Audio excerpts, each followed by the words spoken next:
نحمدہ ونصلی ونسلم علی رسولہ الکریم اما بعد فاعوذ باللہ من الشیطان الرجیم بسم اللہ الرحمن الرحیم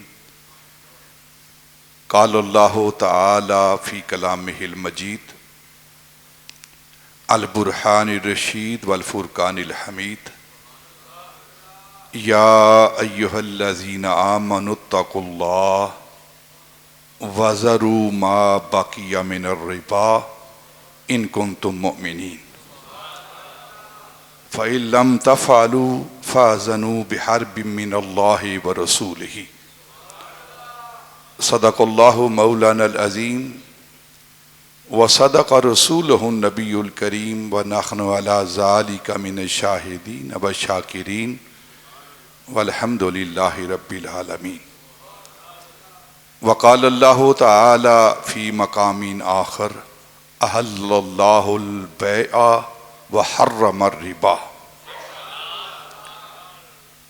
ان اللہ وملائکتہ یصلون علی النبی یا ایہا الذین آمنوا صلوا علیہ وسلموا تسلیما الصلاۃ والسلام علیک یا سیدی یا رسول اللہ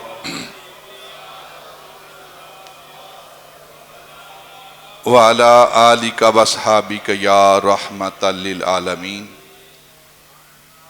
انتہائی معزز و محترم سامعین، ارباب اہل سنت، ادب خردگان نگاہ محبت، قرآن مجید برہان رشید سے سورہ بقرہ کی چند آیات بینات طیبات آپ کے سامنے تلاوت کی گئی ہیں۔ ماہ شوال المکرم جو ماہ رمضان کے معاً بعد متصل بعد جلوہ فگن ہے، یہ ماہ شوال جو حرمت والے مہینے ہیں ان مہینوں میں اس کا شمار ہوتا ہے، اور اس کا شمار حج کے مہینوں میں بھی کیا جاتا ہے، شوال، ذیقعد اور ذی الحج۔ اس ماہ مبارک کی بڑی تاریخ ہے اور اس کے اندر بہت سارے احکام شریعت کے ان کا نزول ہوا ہے، ان احکام کو بیان کیا گیا ہے۔ ان میں سب سے اہم بات، سب سے اہم مسئلہ جس میں تقریباً اس دور میں ساری انسانیت، سارے لوگ جس میں ملوث ہو چکے ہیں، اس عظیم اور کبیرہ گناہ میں، وہ ہے سود کا گناہ۔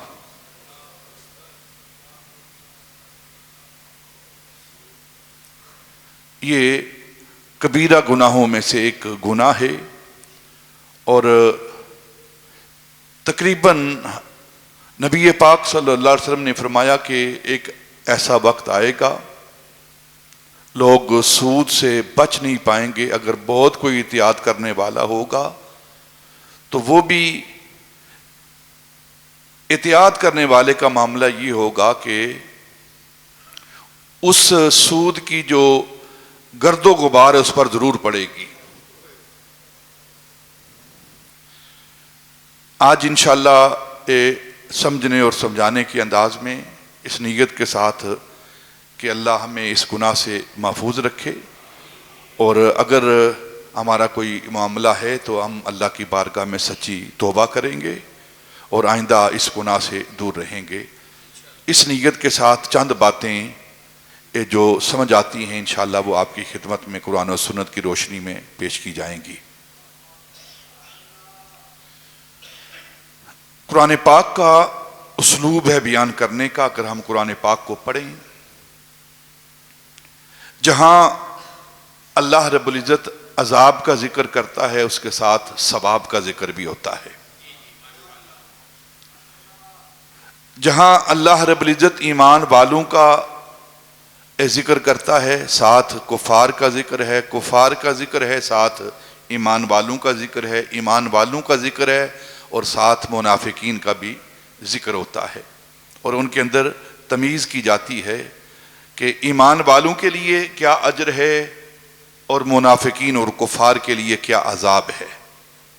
جہاں ثواب کی بات ہے وہاں عذاب کی بات ہے، جہاں جہنم کی بات ہے وہاں ساتھ ہی جنت کی بات ہے، جہاں جہنم کے عذاب کو بیان کیا جاتا ہے اس کے ساتھ ہی جنت کی نعمتوں کا ذکر بھی کیا جاتا ہے۔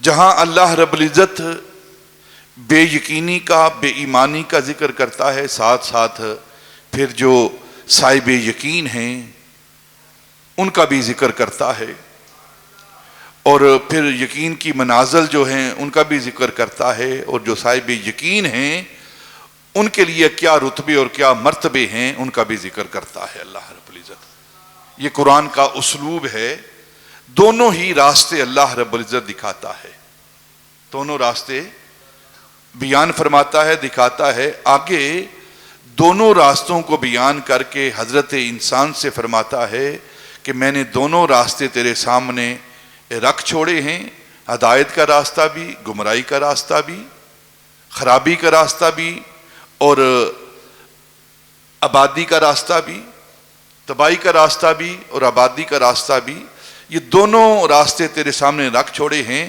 اور تجھے اس کائنات میں اپنی مخلوق میں سب سے اشرف بنایا ہے۔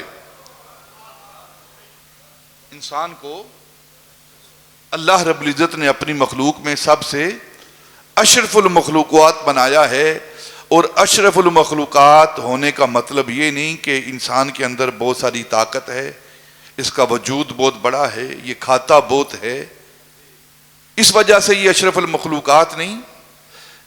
اس کی اشرف ہونے کی، افضل ہونے کی وجہ کیا ہے، سبب کیا ہے، وہ اللہ رب العزت کی طرف سے عقل و شعور ہے۔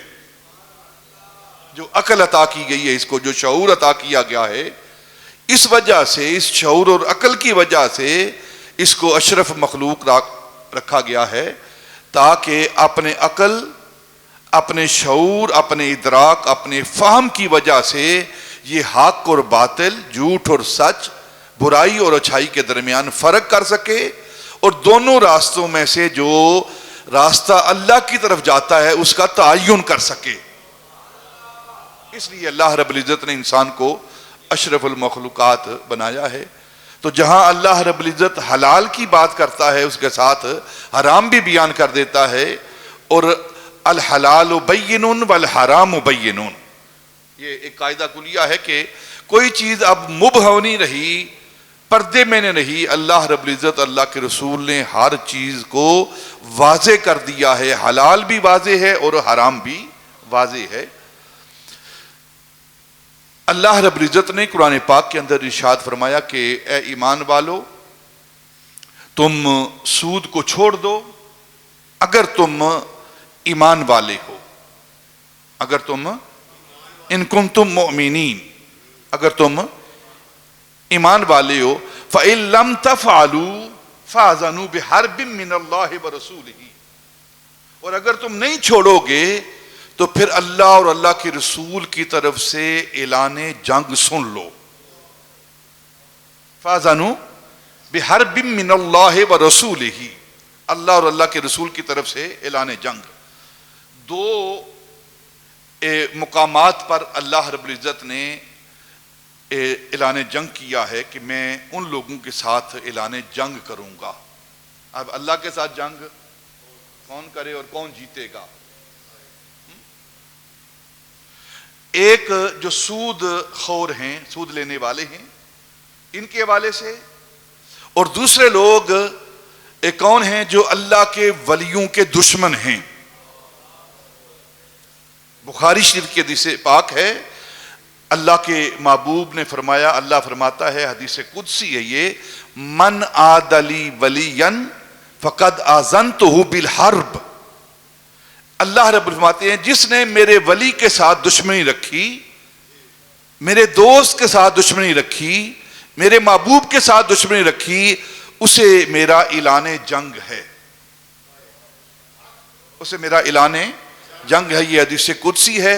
اور پہلے مقام پر قرآن پاک کے اندر فَإِن لَمْ تَفْعَلُوا فَأْذَنُوا بِحَرْبٍ مِّنَ اللَّهِ وَرَسُولِهِ.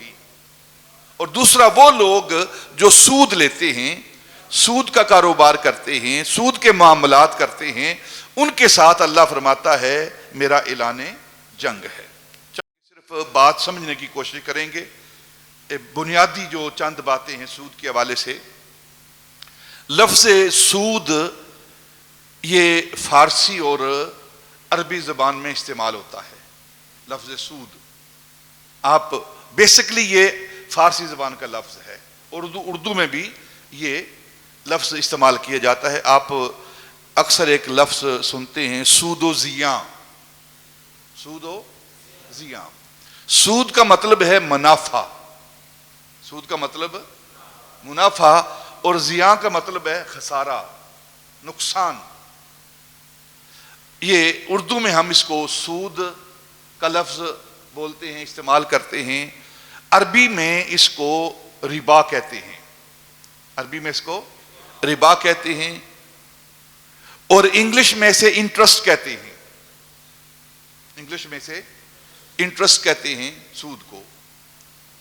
یہ سود جو ہے اس کی تعریف کیا ہے آسان سادہ لفظوں میں، جس کو اللہ رب العزت نے حرام کیا ہے. کوئی لاکھ اپنی طرف سے اس کی توجیحات تعویلات پیش کر کے اس کو جائز کرنے کی کوشش کرے، جس چیز کو اللہ اور اللہ کے رسول نے حرام کر دیا ہے وہ حرام ہے، وہ حرام ہے. کان ادھر سے کو پکڑے یا سیدھا پکڑے، جس چیز کو اللہ اور اللہ کے رسول نے حرام کر دیا ہے، کتنی وہ دلیلیں دیتا رہے کہ سود سے کاروبار بڑھے گا، مال بڑھے گا، لیکن اللہ رب العزت فرماتا ہے کہ سود سے مال بڑھے گا نہیں، تمہارا مال بھی ختم ہو جائے گا اور تم بھی ختم ہو جاؤ گے. مال تمہارا بڑھے گا، وہ کس چیز میں بڑھے گا؟ وہ تجارت میں بڑھے گا، کاروبار میں بڑھے گا، وہ صدقہ و خیرات میں بڑھے گا. سود کی تعریف کیا ہے؟ کوئی انسان کسی کو قرض دیتا ہے، کسی کو پیسے دیتا ہے، مال دیتا ہے، پیسے، اور پھر ان پیسوں پر وہ جو اصل رقم ہے اس پر وہ منافع شرع جو ہے وہ طلب کرتا ہے، تعین کرتا ہے، وقت کا تعین کرتا ہے اور پیسوں کا تعین کرتا ہے کہ 100 روپے پر میں 5 مہینے کے لیے، 2 مہینے کے لیے، 1 سال کے لیے ہر ماہ آپ سے 100 پر 5 روپے اوپر لیا کروں گا، 5 روپے اوپر لیا کروں گا.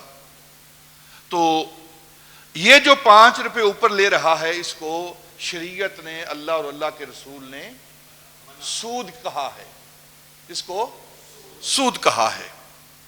اور سود حرام کیا گیا ہے امت مسلمہ پر، سود کو حرام کیا گیا ہے. 2 باتیں اپنے ذہنوں کے اندر ہم بٹھائیں. نبی پاک صلی اللہ علیہ وسلم نے فرمایا کہ جنس کے بدلے جنس، اس پر جو زیادتی ہے، بڑھوتی ہے، یہ حرام ہے. جنس کے بدلے جنس، یہ مسئلہ بڑا بنیادی مسئلہ ہے، روزمرہ ہماری زندگی میں پیش آنے والا مسئلہ ہے. اس کو آپ نے فرمایا سونے کے ساتھ سونا، چاندی کے ساتھ چاندی، گندم کے ساتھ گندم، جو کے ساتھ جو، نمک کے ساتھ نمک. اس میں قدر ہے، برابری ہے. اگر کوئی جنس کے بدلے میں جنس پر اضافہ کر کے لیتا ہے تو وہ سود شمار ہوگا، وہ سود شمار ہوگا. مثلا کوئی بندہ 10 کلو گندم دیتا ہے اور کہتا ہے کہ 1 ماہ کے بعد میں تجھ سے 12 کلو گندم لوں گا. 12 کلو گندم لوں گا. تو شریعت نے اس کو حرام قرار دیا ہے. اس کو حرام قرار.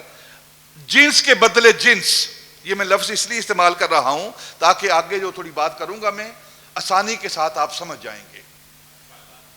اس کو جنس کے بدلے میں جنس، روپیہ ایک جنس ہے، ایک کرنسی ایک جنس ہے، اور اس جنس کے بدلے میں اگر کوئی اضافہ طلب کرتا ہے، کوئی منافع طلب کرتا ہے تو اس کا شمار سود خوروں میں ہوتا ہے، اور یہ حرام ہے.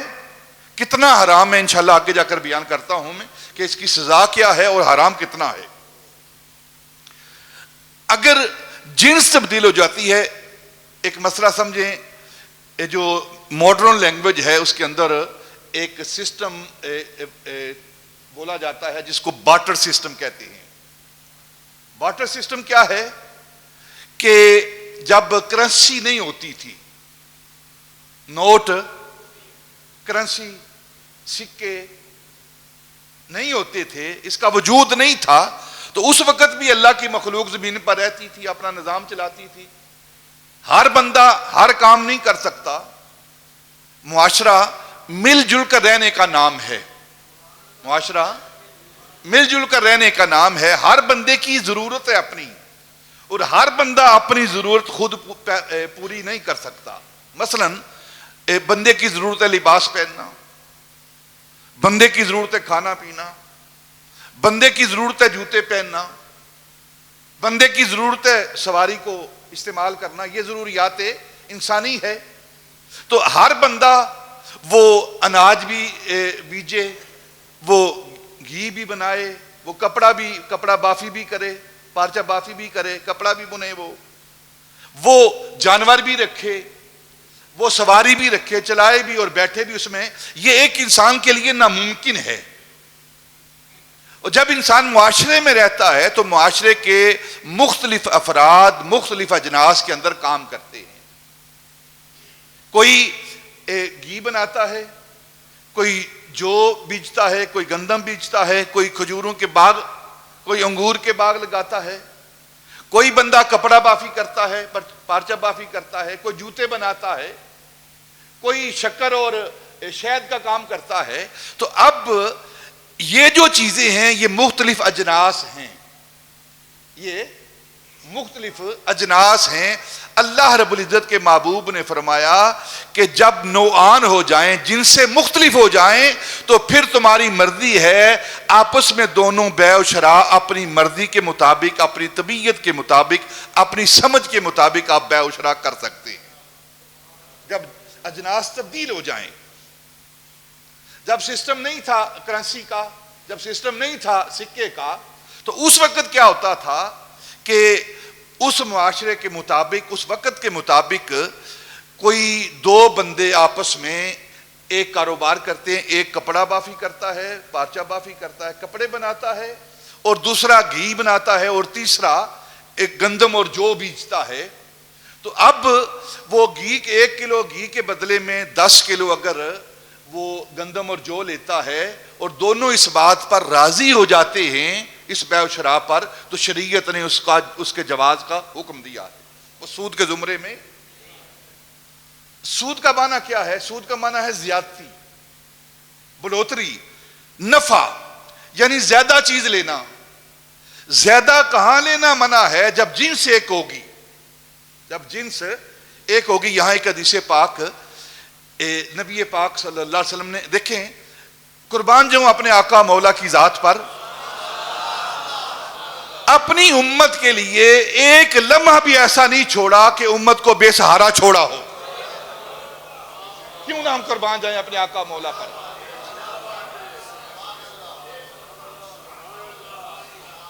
فرمایا اگر تمہارے ساتھ یہ معاملہ پیش آئے کہ ایک ہی چیز ہے، ایک ہی چیز ہے، ایک ہی جنس ہے، اور اس کی کیٹیگری جو ہے مختلف ہے، کیٹیگری اس کی جو معیار ہے وہ مختلف قسم کا ہے. مثلا ایک کھجور لے لیں آپ، یا گندم لے لیں.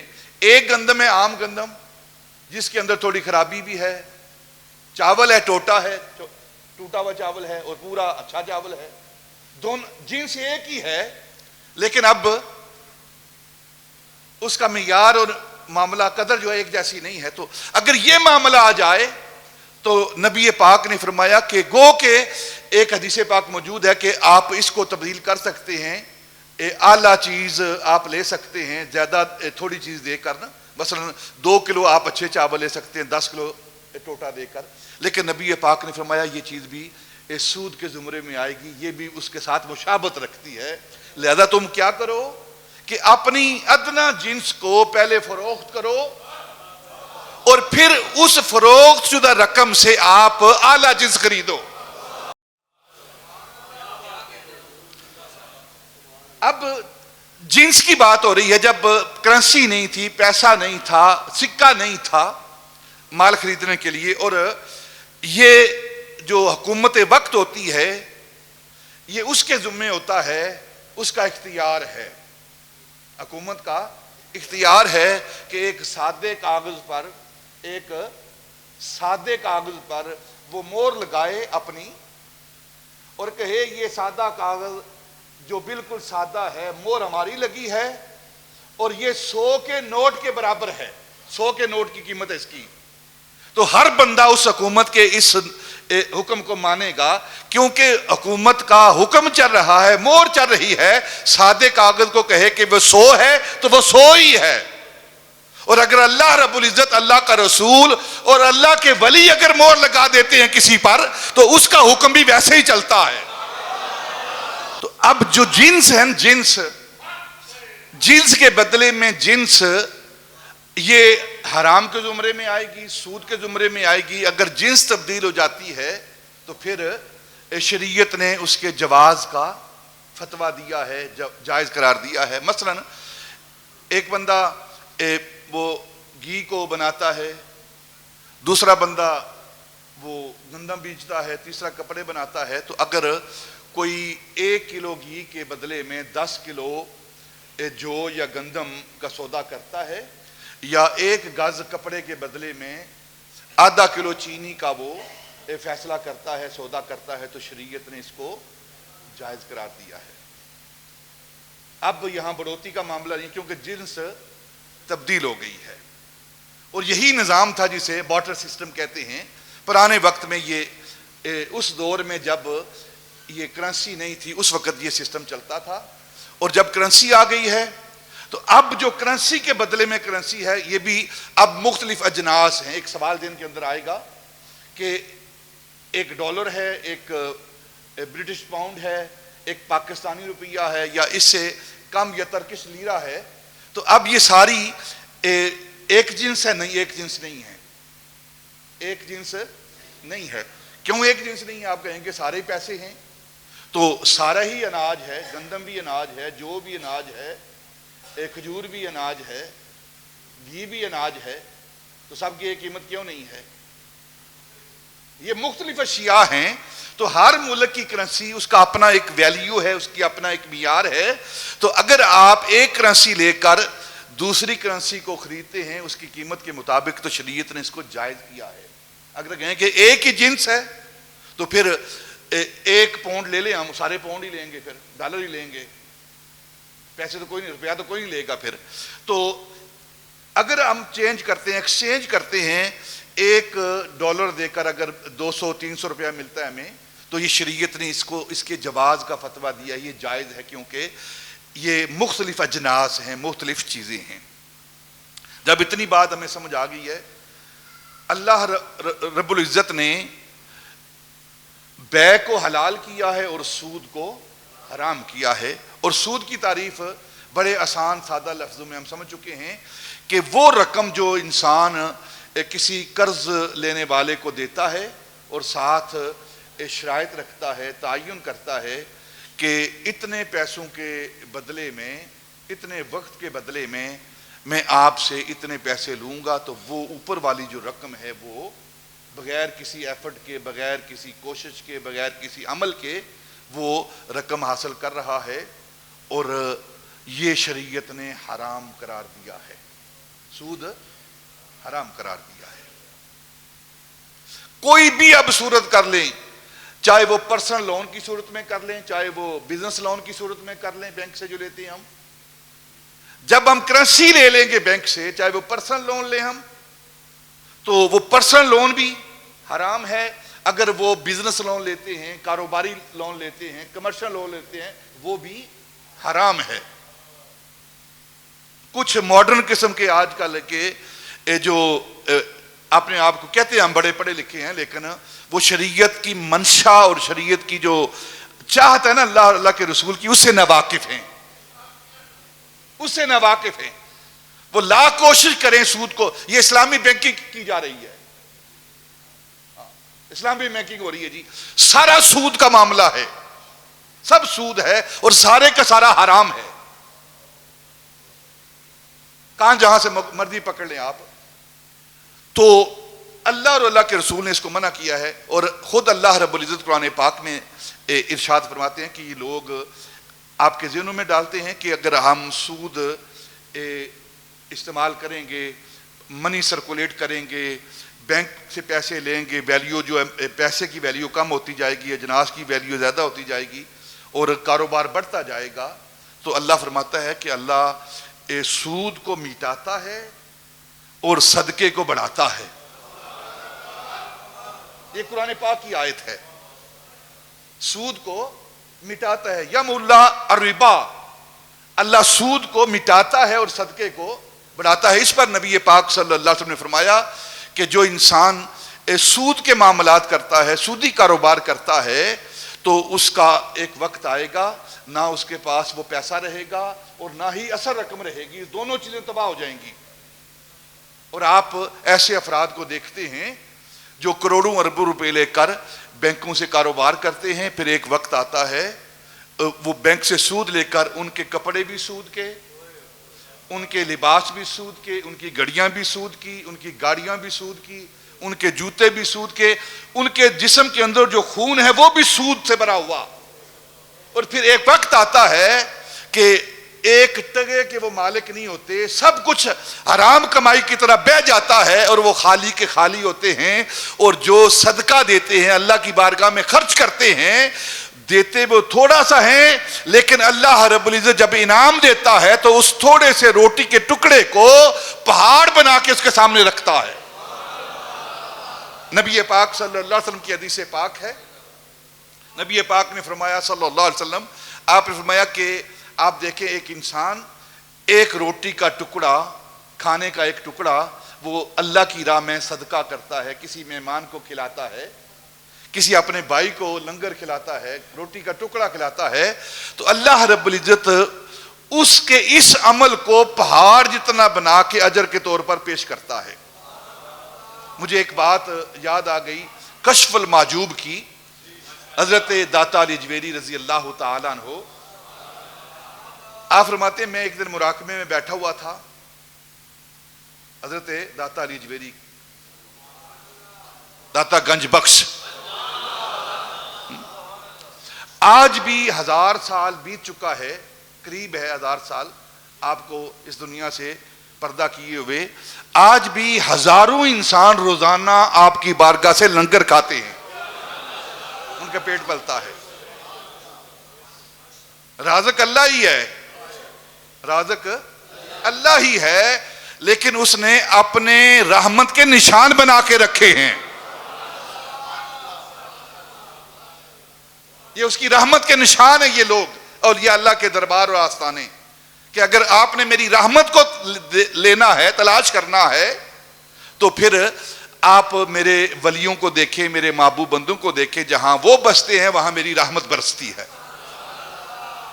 آپ فرماتے ہیں ایک دن میں مراقبے میں بیٹھا ہوا تھا تو میرے سامنے نور کے پہاڑ ہیں، کوئی چھوٹا پہاڑ ہے، کوئی بڑا ہے، کوئی اس سے بڑا ہے، کوئی اس سے بڑا ہے. تو میں نے عالم تصور میں اللہ کی بارگاہ میں عرض کی، یا اللہ یہ پہاڑ کس چیز کے ہیں، یہ نور کے پہاڑ کیا ہیں یہ جو تو مجھے دکھا رہا ہے؟ تو کہتے ہیں مجھے حاطف غیب سے الہام ہوا، القاء ہوا کہ یہ آپ کی نیکیاں ہیں، یہ آپ کی نیکیاں ہیں. تو کہتے ہیں میں نے عرض کی یا اللہ یہ کون سی نیکیاں، ایک چھوٹی نیکی ہے، ایک بڑا پہاڑ ہے نور کا، بڑی نیکی ہے یہ کون سی نیکی ہے؟ اور جو سب سے بڑا پہاڑ ہے یہ کون سی نیکی ہے میری؟ آپ پوچھتے ہیں کہ جو سب سے بڑا پہاڑ ہے یہ کون سی نیکی ہے؟ تو آتے مجھے حاطف غیب سے آواز آتی ہے کہ جو تو اللہ کے لیے، اللہ کے رسول کے لیے، اللہ کی مخلوق کے لیے کھانے کا اہتمام کرتا ہے، لنگر کا اہتمام کرتا ہے، ان کی دعوت کرتا ہے، یہ سب سے بڑا پہاڑ وہ پہاڑ ہے۔ نبی پاک صلی اللہ علیہ وسلم اطعام الطعام کی کتنی تعلیم دی ہے اسلام نے؟ افشاء السلام، اطعام الطعام یعنی سلام کو عام کرنا، افشاء السلام۔ آج تو ہم ناواقف کو سلام کرتے ہی نہیں ہیں، جو اجنبی ہے ناواقف ہے نا اس کو سلام کرتے ہی نہیں۔ اور پھر رعونت اتنی ہے کہ اگر کوئی ماڑا غریب بندہ سلام کرے تو گردن کے اندر سریا اتنا بڑا ہے کہ ہم سلام کا جواب ہی نہیں دیتے۔ حالانکہ شریعت کیا کہتی ہے کہ جب کوئی بندہ سلام کرتا ہے، سلام کرنا سنت ہے اور جواب دینا واجب ہے، واجب ہے، جواب دینا واجب ہے۔ اور یہ شریعت نبی پاک کی شریعت ہے۔ تو کہتے ہیں جی آپ نبی پاک کی ذات پر سلام بھیجتے ہو، درود بھیجتے ہو، بے وقوفو تمہیں پتہ ہی نہیں ہے، تمہیں پتہ ہی نہیں کہ ہم کیا کر رہے ہیں۔ شریعت میں سلام کرنا یہ سنت ہے اور جواب دینا واجب ہے۔ اور اگر ہم نبی پاک کی ذات پر سلام بھیجتے ہیں، یا رسول اللہ آپ پر سلامتی ہو، تو آپ پر واجب ہے کہ واپسی جواب دیتے ہیں میرے امتیوں تم پر بھی سلامتی ہو۔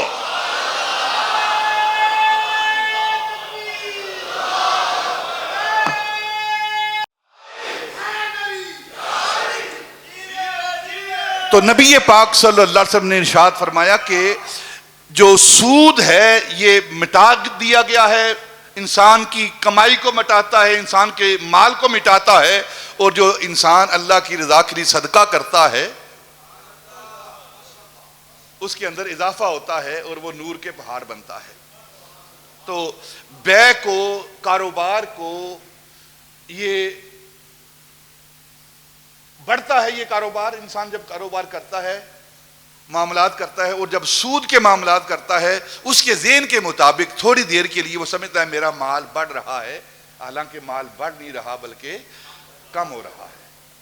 اللہ اس کے مال کو مٹا رہا ہے۔ یمحو اللہ الربا، یہ اللہ رب العزت کے قرآن پاک کے حرف ہیں، لفظ ہیں، یہ مٹاتا ہے سود کو۔ وہ جب اللہ سود کو مٹا دیتا ہے تو سود خور کہاں رہے گا باقی؟ اور یہ گناہ کتنا ہے؟ حضرت عبداللہ بن حنظلہ غسیل الملائکہ صحابی رسول ہیں۔ یہ وہ صحابی رسول ہیں جب غزوے کے اندر شہید ہوئے تو نبی پاک نے فرمایا کہ حنظلہ کی لاش کو تلاش کرو کہاں پڑی ہے، تو لاش نہیں مل رہی، تو نبی پاک نے فرمایا کہ حنظلہ پر غسل واجب تھا، ایک دن پہلے شادی ہوئی تھی، ایک رات پہلے شادی ہوئی تھی، اور شب زفاف گزارنے کے بعد اعلان ہوا جہاد کے لیے جاؤ، تو اتنا بھی وقت نہیں لیا کہ غسل کر لوں، نبی پاک کا حکم آیا ہے، فوراً چھلانگ لگائی اور ساتھ چل دیے اور جا کر شہید ہو گئے میدان جنگ میں۔ تو نبی پاک فرمایا میں دیکھ رہا ہوں فرشتے اس کو غسل دے رہے ہیں۔ غسیل الملائکہ کا یہ مطلب ہے۔ تو حضرت عبداللہ بن حنظلہ غسیل الملائکہ کہتے ہیں کہ یہ سود کی جو حرمت ہے، سود کا جو گناہ ہے، کتنا بڑا گناہ ہے۔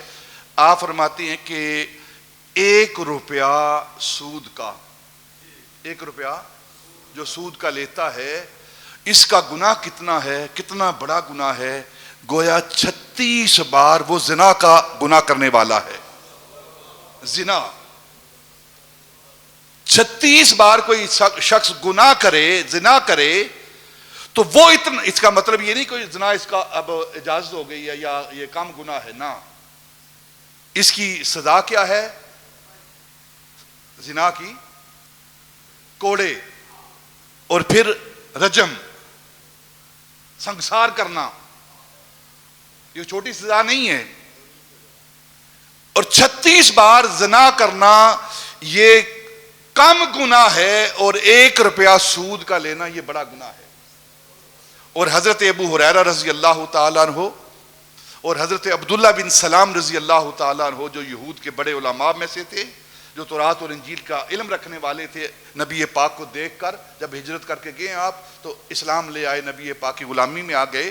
آپ فرماتے ہیں کہ 70 درجے ہیں گناہ کے، سود کے جو گناہ ہے نا 70 مرتبے ہیں اس کے، اور جو سب سے کم مرتبہ ہے، سب سے کم گناہ کا درجہ، جو سب سے کم درجہ ہے گناہ کا، سود کا جو گناہ ہے وہ کیا ہے؟ وہ اپنی ماں کے ساتھ زنا کرنا ہے، اپنی ماں کے ساتھ زنا کرنا ہے۔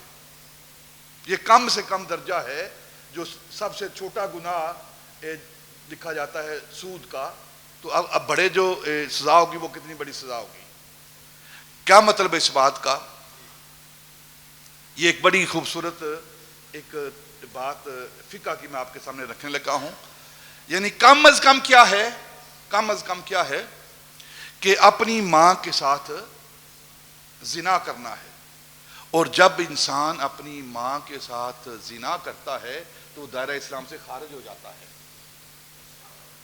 ایک جو فقہ نہیں ماننے والے نا، جو فقہ کو حضرت امام ابو حنیفہ کو، امام مالک کو، امام شافعی کو اہل پڑھاتے ہیں، اپنے مدارس میں سارے کتابیں پڑھاتے ہیں وہ، لیکن کہتے ہیں صرف حدیث پاک ہے، بس حدیث کے بغیر کوئی بات نہیں کرنی۔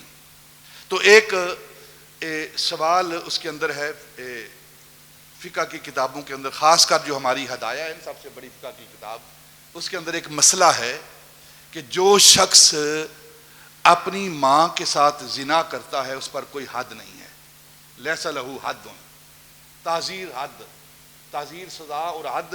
چوری کی حد کیا ہے؟ بولو یار، چوری کی، شراب نوشی کی حد، زنا کی حد، ٹھیک ہے نا، یہ ساری حدود ہیں، حدود اللہ۔ اور پھر قاضی وقت جو چیف جسٹس ہوتا ہے، اس کی علم کے مطابق یا اس کی سزا کے مطابق جو وہ فیصلہ کرتا ہے اسے تعزیر کہتے ہیں، اور حد اللہ اور اللہ کے رسول کی طرف سے ہے۔ تو فقہ کی کتابوں کے اندر حضرت امام مرغنانی نے لکھا ہے کہ جو اپنی ماں کے ساتھ زنا کرتا ہے اس پر کوئی حد نہیں ہے۔ تو یہ لوگ اعتراض کرتے ہیں، بیوقوف ہے نا، عقل نہیں ان کے پاس، ان کی شکلیں دیکھ لیں، ان کی گردنیں دیکھ لیں نہ، عقل قریب سے نہیں گزری، اعتراض کرتے ہیں۔ دیکھیں جی، آپ فقہ کو مانتے ہیں اور آپ کے امام کہتے ہیں کہ جو اپنی ماں کے ساتھ زنا کرتا ہے اس پر حد نہیں، بے وقوفو تمہیں پتہ ہی نہیں ہمارا مسئلہ کیا ہے، کتنا نازک مسئلہ ہے، حد تو مسلمان پر ہوتی ہے، حد تو مسلمان پر ہے، اور جو اپنی ماں کے ساتھ زنا کرتا ہے وہ مسلمان رہتا ہی نہیں ہے، تو اس پر حد کیسی ہے؟ حد اسلام مسلمان پر لگاتا ہے، اپنے ماننے والوں پر لگاتا ہے، اور جب وہ اسلام سے خارج ہو گیا تو اب حد ہے ہی نہیں اس کے لیے کوئی بھی۔ تو سب سے جو کم درجہ ہے زنا کا وہ کیا ہے؟ نہ اس کا سود کا، وہ اپنی ماں کے ساتھ زنا کرنا ہے۔ نبی پاک صلی اللہ علیہ وسلم نے ارشاد فرمایا کہ ایک دن میں، بخاری شریف کی حدیث پاک ہے، یہ کتاب البیو کی حدیث پاک ہے، آپ فرماتے ہیں میں ایک رات کو سویا ہوا تھا تو 2 شخص میرے پاس خواب میں آئے، یعنی 2 فرشتے، تو انہوں نے مجھے اپنے ساتھ لیا اور ہم بیت المقدس پہنچ گئے،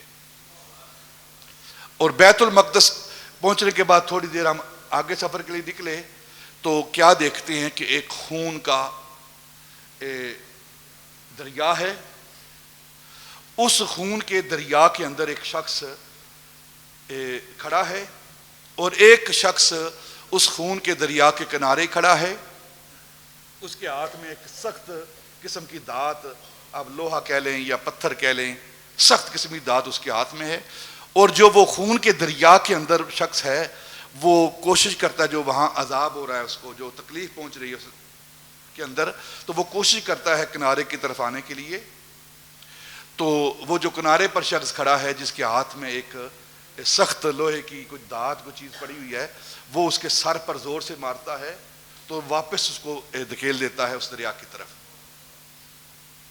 اور پھر وہ واپس آتا ہے باہر نکلنے کے لیے، اس عذاب سے بچنے کے لیے، پھر آگے اس کے سر پر ہتھوڑا مارا جاتا ہے، پھر اس کو واپس بھیج دیا جاتا ہے۔ اور نبی پاک صلی اللہ علیہ وسلم آپ فرماتے ہیں میں نے ان 2 اشخاص سے پوچھا، ان 2 افراد سے پوچھا یہ کیا معاملہ ہے، یہ خون کا دریا کیا ہے، یہ لوگ کون ہیں، یہ عذاب کیوں ہو رہا ہے؟ تو آپ نے فرمایا یہ شخص جو خون کے دریا کے اندر ہے، دنیا کے اندر یہ سود لیتا رہا ہے غریب لوگوں سے، مقروض لوگوں سے، غریب نادار لوگوں سے، یہ ان پر ظلم کرتا رہا ہے، ان کی خون ریزی کرتا رہا ہے، تو اس کے بدلے میں اللہ رب العزت نے اسے خون کا عذاب دیا ہے، اور یہ سود خور ہے جو دنیا کے اندر سود لیتا تھا، یہ وہ شخص ہے، اور جو باہر کھڑا ہے یہ اس کو واپس عذاب کے اندر دھکیلتا ہے، یہ اللہ کی طرف سے مامور فرشتہ ہے جو دوبارہ اس کو عذاب کے اندر دھکیل دیتا ہے، اس خون کے دریا میں دھکیل دیتا ہے۔ تو نبی پاک نے پوچھا کہ یہ عمل کب تک جاری رہے گا؟ فرمایا قیامت تک یہ عمل اس کا جاری رہے گا۔ پھر دوسری حدیث پاک ہے، نبی پاک صلی اللہ علیہ وسلم فرماتے ہیں کہ معراج کی رات میں آسمانوں پر گیا، پہلا آسمان، دوسرا، تیسرا، چوتھا، پانچواں، چھٹا آسمان، پھر جنت کی میں نے سیر کی، اور جب جنت کی سیر کی، نبی پاک فرماتے ہیں کہ میں جنت کی سیر کر رہا تھا، یہ بخاری شریف کے حدیث پاک ہے، تو نبی پاک فرماتے ہیں کہ میں نے اپنے آگے آگے بلال کے قدموں کے چلنے کی آواز سماعت کی، سمیت دفع نعلیک یا بلال۔ بلال، حضرت بلال حبشی رضی اللہ تعالیٰ عنہ کہ جو کھڑائیں تھی نا لکڑ کی جو آپ پہنتے تھے، ان کی چاپ، ان کی آواز نبی پاک فرماتے ہیں میں نے وہاں سنی ہے۔ یہ سمیت دفع نعلیک، یہ بخاری شریف کے الفاظ ہیں۔ اب جنت کہاں ہے؟ ساتوں آسمانوں کے اوپر، عند سدرۃ المنتہا، جنت الماوا۔ اور بلال کہاں ہیں؟ مکہ پاک میں۔ بلال کہاں ہیں؟ مکے میں۔ اور سحری کے وقت، تہجد کے وقت بلال نماز تہجد کے لیے، وضو کے لیے جا رہے ہیں، ادھر بلال مکے میں چل رہا ہے وضو کرنے کے لیے، ادھر نبی پاک صلی اللہ علیہ وسلم جنت الماوا میں بلال کے چلنے کی آواز کو سن رہے ہیں۔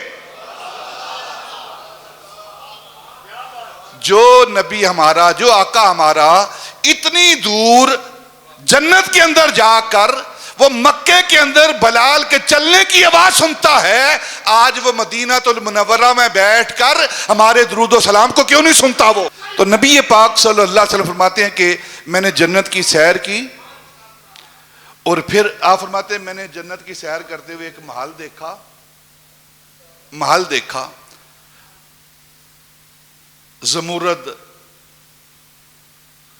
زمہریر، پتہ نہیں کیا کیا نعمتیں، کس کس چیز سے وہ محل بنا ہوا ہے، سونے چاندی کی اینٹیں لگی ہوئی ہیں، اور میں اس کے سامنے گیا، اندر حور و غلمان موجود ہیں، اور باہر ایک شخص کھڑا ہے، تو اس محل کے اوپر لکھا ہوا ہے یہ قصر جو ہے عمر فاروق کا ہے، سیدنا عمر فاروق کا یہ قصر ہے، ان کا محل ہے جنت کے اندر۔ تو نبی پاک فرماتے ہیں کہ میں نے واپس لوٹ آیا، آ کر سیدنا عمر فاروق سے بات کی، عمر میں نے تیرا قصر محل کے اندر دیکھا ہے لیکن اندر نہیں گیا میں۔ تو عرض کی یا رسول اللہ آپ اندر جاتے میرا محل دیکھتے؟ فرمایا تیری غیرت کی وجہ سے نا کہ حوریں تیرے لیے ہیں تو میں محمد اندر نہیں جاتا۔ سبحان اللہ۔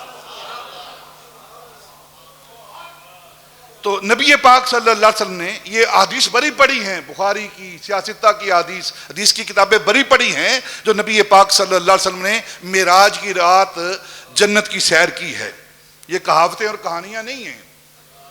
اور پھر نبی پاک فرماتے ہیں کہ میں نے جنت کی سیر کے بعد پھر میں نے جہنم کا مشاہدہ کیا، جہنم کا مشاہدہ کیا جو جہنم کے اندر عذاب ہو رہے ہیں۔ تو میں نے دیکھا کہ ایک شخص وہ پڑا ہوا ہے اور اس کا پیٹ جو ہے وہ بہت بڑے مٹکے کی طرح، بہت بڑے کمرے کی طرح، جو سٹوریج کیبن ہوتا ہے نا بڑا، جس کے اندر چیزیں سٹور کی جاتی ہیں، بہت بڑا، اور وہ بالکل نظر آ رہا ہے شیشے کی طرح نا، صاف ہے وہ، اندر ہر شے نظر آ رہی ہے۔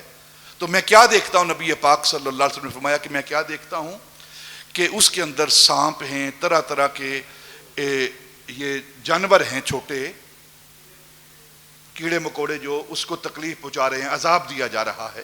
تو میں نے پوچھا جبریل امین سے جبریل یہ کون شخص ہے جس کو اتنا بڑا عذاب دیا جا رہا ہے اور اس کا پیٹ سانپوں سے بھرا ہوا ہے، دوسرے کیڑے مکوڑوں سے بڑا پڑا ہے، یہ کون ہے؟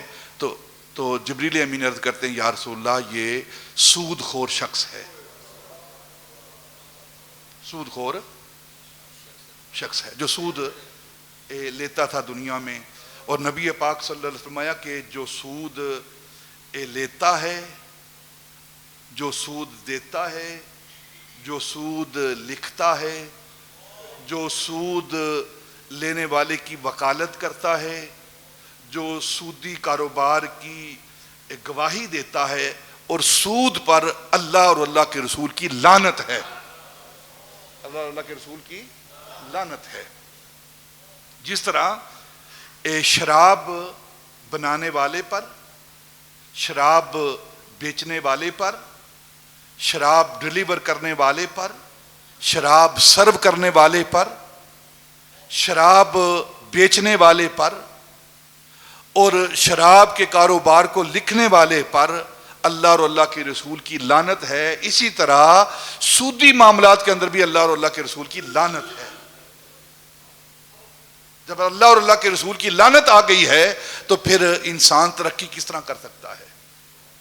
اکثر جو اپنے آپ کو سو کالڈ کہتے ہیں بڑے اسکالر ہیں اور کمپیریزن کرتے ہیں مسلم معاشرے اور ویسٹرن معاشرے کو کہ دیکھیں ویسٹرن معاشرہ کس طرح سکون کے اندر ہے، تمہیں بیوقوف پتہ ہی نہیں کہ جتنا اضطراب ان کے اندر ہے اتنا اضطراب مسلمان کے اندر ہے ہی نہیں.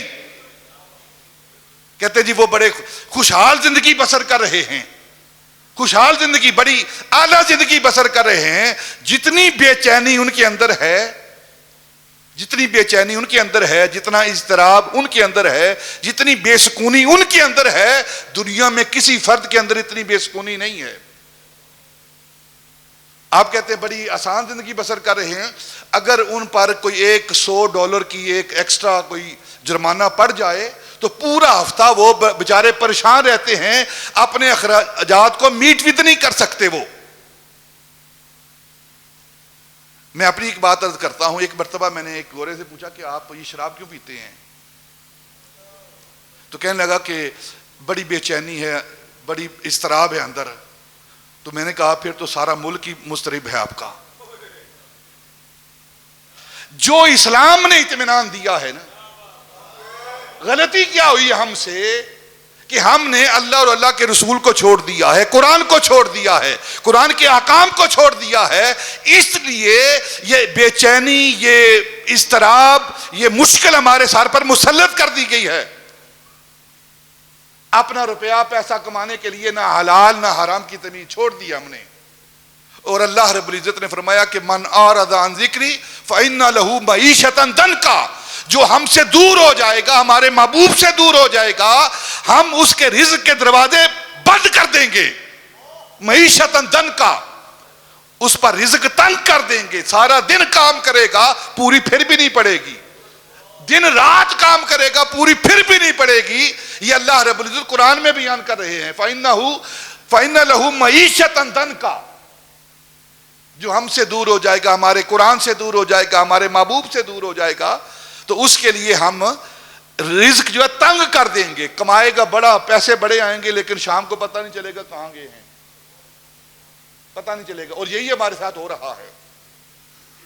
ہم کسی کی طرف انگلی نہ کریں، اپنی طرف جو 3-4 انگلیاں جا رہی ہیں نا، اپنے گریبان کے اندر جھانکیں ہمارے ساتھ کیا ہو رہا ہے. اور صرف اس وجہ سے ہو رہا ہے کہ جو اللہ اور اللہ کے رسول کی تعلیم ہے ہم اس سے دور چلے گئے ہیں. اور نبی پاک نے فرمایا کہ سود تو سود ہے نا، سود کے سائے سے بھی بھاگو، سود کے سائے سے بھی بھاگو. حضرت امام ابو حنیفہ رضی اللہ تعالیٰ عنہ، جو صرف میرے امام نہیں، جو آپ کے امام نہیں، جو داتا علی اجمیری کے بھی امام ہیں، جو خواجہ اجمیری کے بھی امام ہیں، جو حضرت شاہ نقشبند بخاری کے بھی امام ہیں. آپ ایک دن، آپ کے بارے میں آتا ہے کہ ایک دن آپ جس کو آپ نے قرض دیا تھا نا، اس مقروض کے ہاں قرض لینے کے لیے آپ تشریف لے گئے، آپ کے ساتھ آپ کے شاگرد بھی تھے. تو آپ نے اس مقروض کا جا کر دروازہ کھٹکھٹایا. اب سکر پیر ہے، دوپہر کا وقت ہے، تمازت آفتاب ہے، گرمی انتہا درجے کی ہے، عرب کی گرمی انتہا درجے کی گرمی ہے، اور آپ نے دروازہ کھٹکھٹایا، اور دروازہ کھٹکھٹا کے آپ پیچھے ہٹ کرنا، اور یہ آداب ہیں، یہ آداب ہیں۔ پہلا ادب کیا ہے کہ آپ اگر کسی کے ہاں جا رہے ہیں تو اس کو اطلاع دے کہ میں آپ کے پاس آ رہا ہوں۔ یہ آداب ہیں جس سے ہم ناواقف ہیں، نماز پڑھتے ہیں لیکن نماز کے آداب سے ناواقف ہیں، مسجد میں آتے ہیں لیکن مسجد کے آداب سے ناواقف ہیں، وضو کیا ہے سارا پانی آ کے مسجد کے اندر پھینکا ہے۔ یہ اسی طرح ہے جس طرح کوئی شخص آپ کے منہ پر تھوکے، جو پانی ہم مائع مستعمل مسجد کے اندر آ کر پھینکتے ہیں، اور گندے پاؤں جس پر گریس لگی ہوئی ہے وہ مسجد کے کارپیٹ کے آگ اوپر رگڑتے ہیں تاکہ صاف ہو جائیں۔ یہ انسانیت ہمارے اندر، یہ ہم مسلمان ہیں اور یہ ہمارے آداب ہیں۔ ساتھ والا بندہ آپ کے ساتھ کھڑا ہو کر وہ نماز نہیں پڑھ سکتا۔ نبی پاک نے فرمایا کہ کوئی تھوم کھا کر، کوئی پیاز کھا کر میری مسجد میں نہ آئے، کیوں؟ تاکہ ساتھ والے نمازی کو تکلیف نہ ہو۔ اور جو کپڑے ہم نے کاروبار پہ پہنے ہوئے، کام پہ پہنے ہوئے، وہی کپڑے ہم پہن کر انہی کپڑوں سمیت مسجد میں آتے ہیں، وہ سارا گندے کپڑے ہوتے ہیں۔ جب گھر جاتے ہیں تو اس وقت بڑے صاف مانج کے اپنے آپ کو، جب بیوی کے پاس جانا ہے، گھر والوں کے پاس جانا ہے، اپنے آپ کو مانج کر پاؤڈر لگا کے، اور جب اللہ کی بارگاہ میں آنا ہے اسی طرح گندے آ جانا ہے، اور پھر کہتے ہیں ہم انسان ہیں، ہم بڑے مؤدب ہیں، مہذب ہیں، سویلائز ہیں۔ آداب ہیں۔ جب آپ کسی کے گھر جائیں پہلے اجازت لیں، اسے اطلاع دے کہ میں آ رہا ہوں، اگر اطلاع ملتی ہے، اجازت ملتی ہے تو جائیں، ورنہ رک جائیں۔ اور پھر اگر آپ چلے گئے بغیر اطلاع کے، 3 بار دروازہ کھٹکھٹائیں، 3 بار دروازہ کھٹکھٹائیں، ایک بار کھٹکایا انتظار کریں، پھر دوسری بار کھٹکھٹایا انتظار کریں، پھر تیسری بار کھٹکھٹایا انتظار کریں۔ اگر اندر سے جواب آتا ہے تو فابہا، نہیں آتا تو چپ کر کے واپس لوٹ جائیں۔ گلہ نہ کریں، شکوہ نہ کریں کہ میں آپ کے گھر آیا تھا، آپ نے دروازہ نہیں کھولا، تو بغیر اجازت کی آیا ہے، تیرا قصور ہے، اس کا قصور نہیں ہے۔ پتہ نہیں وہ بیچارہ کس حالت میں ہوگا، سو رہا ہوگا، وہ اپنے کام میں مصروف ہوگا۔ یہ شریعت کے آداب ہیں، مینرز ہیں جو ہمیں نہیں آتے مسلمان ہو کر، اور پھر گلہ کرتے ہیں، شکوہ کرتے ہیں الٹا کہ ہم تیرے گھر آئے تھے تو ملے ہی نہیں ہمیں۔ اور پھر جب آپ دروازہ کھٹکھٹائیں، شریعت نے کس طرح ہمارے ساتھ ہمارے معاملات کو، اخلاق کو بیان کیا ہے۔ دروازہ کھٹکھٹا کے اس کے دروازے کی طرف منہ کر کے سامنے کھڑے نہ ہو جائیں، بلکہ سائڈ پہ کھڑے ہوں۔ کوئی گھر کی مستور، کوئی عورت، کوئی بی بی اگر وہ سامنے آتی ہے تو آپ کی نظر اس پر نہ پڑے، اس کی نظر آپ پر نہ پڑے۔ لیکن ہم تو راستے میں جاتے ہوئے، موٹر سائیکل سے گزرتے ہوئے دروازے کے اندر دیکھتے ہیں۔ نبی پاک کے حدیث پاک سنیں کہ جو انسان کسی غیر کے گھر کے اندر جھانکتا ہے، اس گھر والے کو اجازت ہے کہ کسی شارپ چیز سے، پینسل سے اس کی آنکھ کو نکال دے۔ اور ہم تو راستے میں گزرتے ہوئے اس گھر کے اندر جھانکتے ہیں۔ یہ سارا ہمارا روگ ہے جو میں بیان کر رہا ہوں، اور ہم سب اسی گناہ کے شریک ہیں سارے ہی۔ اللہ ہمیں معاف فرمائے اور ہمیں آداب سیکھنے کی توفیق عطا فرمائے، صحیح معنوں میں نبی پاک کا غلام بنائے، جو آپ کی تعلیمات اس کے مطابق عمل کرنے کی توفیق عطا فرمائے۔ حضرت امام ابو حنیفہ کی بات کر رہا تھا میں۔ حضرت امام ابو حنیفہ اپنے اس مقروض کے گھر گئے، آپ نے دروازہ کھٹکھٹایا، پیچھے ہٹ کر دھوپ کے اندر کھڑے ہو گئے، تو شاگرد ساتھ تھے، انہوں نے کہا حضور سخت دھوپ ہے، زمین تپ رہی ہے، یہ اس کا مکان ہے جس کا ہم نے دروازہ کھٹکھٹایا ہے، اس کی دیوار ہے، دیوار کا سایہ ہے، آپ سائے کے نیچے کھڑے ہو جائیں تھوڑی دیر کے لیے، جتنی دیر وہ باہر نہیں آتا۔ فرماتے ہیں کہ میں اس کی دیوار کے سائے سے بھی نفع نہیں لینا چاہتا۔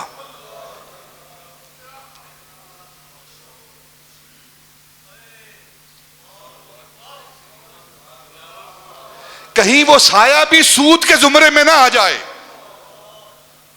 یہ ہے ہمارے امام، جسے ہم امام اعظم کہتے ہیں، ویسے نہیں کہتے۔ تلک آبائی فجینی بے مثلہم، یہ ہیں ہمارے بڑے، ان کی مثل تمہارے پاس ہے تو لاؤ ہمارے پاس۔